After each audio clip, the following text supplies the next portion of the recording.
فما في يوم مولده في بيت عائشة bandiraɓe julɓe onon wiyoɓe ashhadu an la ilaha illallah wa ashhadu anna muhammadan rasulullah bandiraɓe bokke jalluɓe ziyara ceerno men ceerno salif sow paɗannoɗo kala hitande heedi ko ñande aljuma 5 aset jeegom lewru janvier hitande ujunnaji 2024 ko ngol wattata arwoniri capantati e tet e gardugol khalifa galle o hono ceerno abou ceerno salif sow e miñum ceerno muhammadou lamin ceerno salif sow ebe ero dendangal julɓe nde tawterte oɗo ziyara hikka noon ziyaro waɗata ke jimandi galle ceerno men ceerno ahmed bokar alpha ba mbo hoore fonde ma tawtere ziyara o ceerno ibrahima ba kame ɓesgo ceerno yero ko deju baro bandiraɓe muɗɓe tedduɓe bandiraɓe julɓe ko ni programme o leldoto ñande aljuma 5 lewru janvier hitande ujunnaji 2024 taggal jaɓɓugal hokko juulal takusan e hadratul jumu'a jamma o ko mawludu nabi mbalen mantude rasul sallallahu alayhi wa sallam ha weeta ñande aset jeegom lewru janvier sanga waktuji 9 subak joɗɗinde hoɓɓe 10 heures fawi hojomaji capantati ko tara alqur'anil karim zikrullah wondude jewtitiine sanga waktuji 13 ñalawmo ko cérémonie officielle hakkunde laamu ngu e ɓesngu bokke jalluɓe ina arɗo on cérémonie maire mbo bokke jalluɓe hono Abdoulaye Daouda Diallo président conseil économique social et environnemental bandiraɓe musidɓe tedduɓe so yiya waktuji 14 woni 2 heures ko juulal tusba ziyara mosele ceerno men ceerno salif sow yo yurmede Allah wonema kam e ganale bokke jalluɓe bandiraɓe ñagono ɗen mayɓe julɓe ɓe tawden ɓe toon fof so en kaljiti duwodiren e koye men ñagoɗen yo Allah hokku en tawtorede o saaha mbo wuuri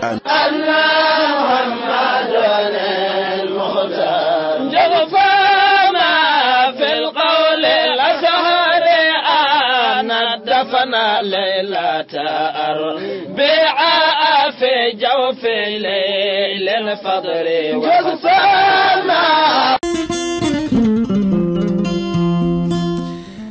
ko caggal nde 8h fayi hojomaji capande nayi jeegom ko don natanten revue des titres ko sifa e kelle gadani jayde leydi Sénégal e odo nyalawma hande ton to Piindi TV kono kadi e saktirde modon Piindi radio revue des titres e odo nyalawma alkamis na lewru janvier ne wayno ari koy tobbe ciertudi kono en buri hen mantinade kam ko faate bangi dawrugol haysano tawi ñawoje ne tawe hen cioftal balli ne tawe hen kono kadi ala haali sumgoji présidentiel 2024 fof ina tawe e nder jayde leydi Sénégal kanje kala de ngoni sappo e go pudortoden ko jayde Sud Quotidien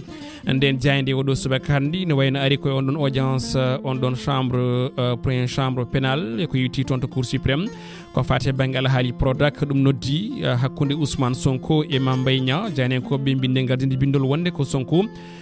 croise les doigts manam Ousmane Sonko odo sa handi nana haajndiri pedeli no feewi sababu non ne wayno so tawi nden ñawore wonnode waya ina wawi tigi jibinande on don maire mbo Ziguinchor caɗele mawɗe kono kadi élimination jawɗo ko yitti ko eɗin sumgoji présidentiel tijjari ñande nogas lewru février e nde hitande 2024 jayde le Dakarois quotidien e o subaka kamne ari hen wi tan ko cour suprême alhaali Ousmane Sonko e Mame Mbaye Niang confirmation e ko yitti e on don fannu kono kadi janggo Ousmane Sonko jaynen ko be mbi nana tawi ton to chambre 1 mo cour suprême de Dakar hollirde wonde tan on don mbere mo Ziguinchor ha hande di ñawoji ina jokki tobde e dow hore mudum saabi jaynen ko be mbari ko natal kanko Ousmane Sonko wondude on don Mame Mbaye Niang jayde Dakar Presse e odo subaka kanyum ne yillima ton to cour conseil constitutionnel be koliti wonde be garti ko non parrainage Habib Sy l'autre surprise de Sonko non jaynen ko be mbiri manam Habib Sy mbele kanyum woni plan B kaltedo wonande Ousmane Sonko kanko menro wonde horejo conférence des leaders de Yewwi Askan Wi be mbitande ko yewti e dawal bitengal parrainage tawi wadimo parrainé ni ko ben me ganda kanyimen ngoni député ji Pastef tonto nokku bitedo assemblée nationale kono dum jane ko be ngari e odon bitedo Malick Gakou ali ngui ndiaye kanyimen kala wondude Boun Abdoulaye Dione e o saha ngoni ko en sourci holirde wonde ben kala ma njahati mitin ya ko yuti parrainage mumen sen jidi mbien be payi koy deuxième tour Jainde le quotidien et au subaka ari on don plan B Ousmane Sonko be mbi ko Habib Sy le cheval de Troie holirde wonde tan ko wadi mo parrainé ko din député ji patriote di Pastef o holiti wonde non o hunima manam maw yaltu walla maw accid on don candidature makko so tawi candidature Ousmane Sonko wadama validé din kongudine jaaji e hello jeenay e nder den jaandi witende quotidien le quotidien Jainde besbi le jour et au subak kamneari e Habib Sy wadi validé tawini rewda don ko ben sapotati député di Ousmane Sonko tonta assemblée nationale mbadi mo parrainé jaane ko be mbi ko plan si complexe non be bindiri on don jeu de mots din don sapotati député ji mbadi mo parrainé kanko Habib Sy wadi validé o tawti Cheikh Tidiane Dièye Babacar Diop wadama écarté e course présidentielle Boun John wondude Ali Nguy Ndiaye e Mamadou Lamine Diallo mo tekki jaane ko be mbi ko be ciwata o yaltude on don auberge din kongudi e on don jeu de mots kalen tawi e nder hello mabbe tati den jainde besbi le jour ko don Walf quotidien natri dingral e odo saha wi ko contrôle des parrainages. Ça sent le roussi pour des ténors hollirde wonde tan ko ina ƴaggani ɓe ganduɗa ɓe kañumen goni ɓeɓe ganduɗa ko gayi mawɗi to banggue dowrugol leydi ndi janen ko ɓe mbi ko wona hen jawti kono wona hen e oɗo saha hannde nelda ko deuxiéme tour yo timmitinoy on ɗon parrainage kono kadi won hen e oɗo saha hannde koko mbaɗa éliminé ko yetti ɗin sumgoji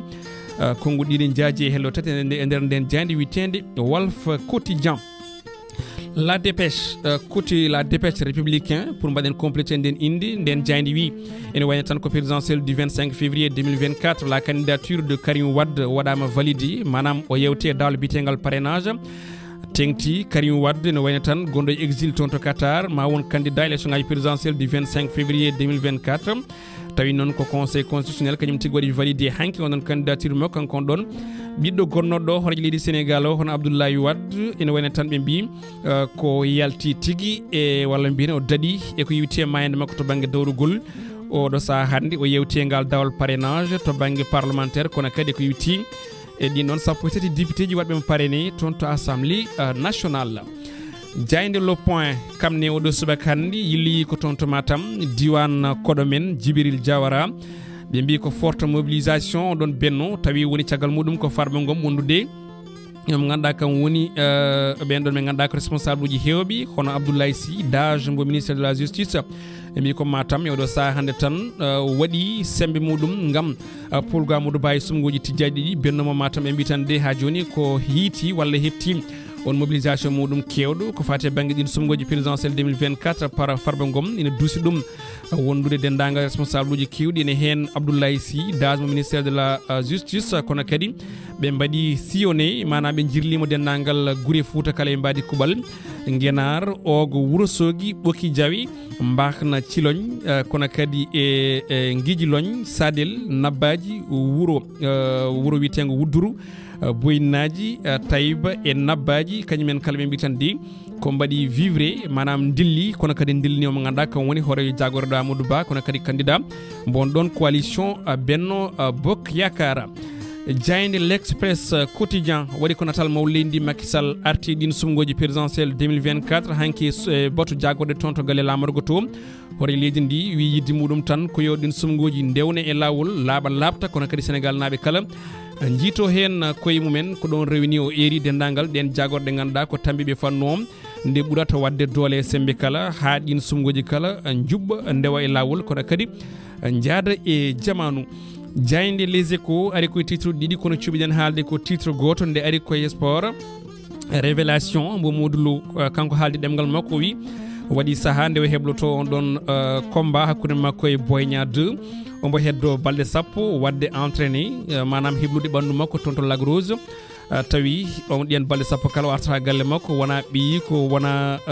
cuddiɗo makko hay goto e ɓesgu makko mo yiyata ɗen balɗe sappo kala e on tuma noon jaynen ko ɓe mbi defte konngudi makko kanko ɗo yi wonde Boynia 2 ko suka ina wawi tigui ha joni artude ko ɓuuri yawde e yaccade jokka carriére muɗum to banggue lamba kona ɗum jaynen ko ɓe gerti ɗin sanction ngaji ɗi CNG de lutte fawi dow mabɓe Boynia 2 kañum wasi ko tolni walla ko ɓuuri million ngaji ɗiɗi copreji CFA to banggue amende kanko Modulo le Kharagne de Parcelles Assainies be mbitande ko wasi ko tolni e million pawdo capande jeesati ujunere ko preje CFA to bange sanction ngaji on don CNG de lutte wadi dum ko yiwiti e dow koy mabbe ngudirten ko jaynde stade quotidien nden jaynde ari koy football woni to bange fukkoyngel so njidi be ngari koy kongude mo ganda kam tigi woni Ismaïla Sarr attaquant des Lions tay non koni heddi balde jeenayi on don Coupe d'Afrique des Nations de football be dekk kongol on mo ganda kam woni attaquant de l'Olympique de Marseille kono kadi équipe nationale du Sénégal Ismaïla Sarr wi ko hande be buri tiddi ko hande be buri fordi no wiide kongudi makko kono kadi e wiide makko ne wayno ko Coupe d'Afrique fofen ko be favori wona tan le defta ginnaade ngoni favori kono kay kala jaton din 24 nations kala ko favori Ismaïla Sarr non holiti wondi be jogi sukabe on don sélection tawi waddum encadré ko ben don mobe cadre équipe nationale du Sénégal donc non Sénégal ne jogi ambition ne jogi dole e mbawka kala wawde tigi atirdo on don coupe kona dum jane ko be mbi ko Sadio e Koulibaly Mendy fofen ina kebi odo saha ngam yare ton to leydi Côte d'Ivoire goddum ko tawte hen ko Edouard Mendy CAN 2023 9 clean sheet e on don rang club et sélection manam tan o jodima walla o jouy match ji jene tay o wadani encaissé bi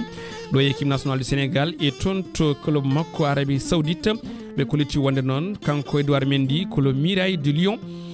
do sa hande hay goto boni libangal don balal goddum ko tawete hen ko on don trophée des champions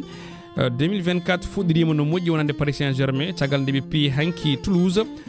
ko dum wonno ko jaade leydi Sénégal tongi odo nyalawma hande ene hawri alkamis nay lewru janvier hitano junnaadi noga sennayi jaade men ko do kaadi adi men e majji ko jango do e télévision Piindi TV